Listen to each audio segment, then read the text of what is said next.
যেই মুহূর্তে হাসান বাসরি ময়ূরের খাঁচার কাছে পৌঁছালেন, ময়ূর জোরে চিৎকার করতে লাগল, হে নেক মানুষ, আমাকে মুক্ত করে দাও, আমি জঙ্গলের রানী। এই ধনী জমিদার নিজের শখের জন্য আমাকে বহু বছর ধরে বন্দী করে রেখেছে। হাসান বাসরি ময়ূরটির দিকে তাকিয়ে হাসলেন। তারপর তিনি জমিদারকে বললেন, এই ময়ূর খুব সুন্দর, তুমি কি এটিকে মুক্ত করবে?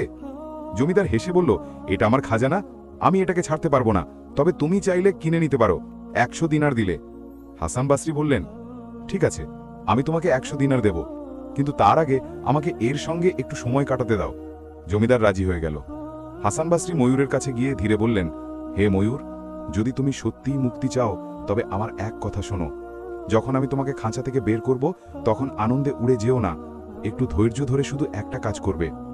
রাতে হাসান বাসরি জমিদারকে ডেকে বললেন, আমি 100 দিনারের ব্যবস্থা করে ফেলেছি, তবে আগে ময়ূরটাকে বাইরে বের করো।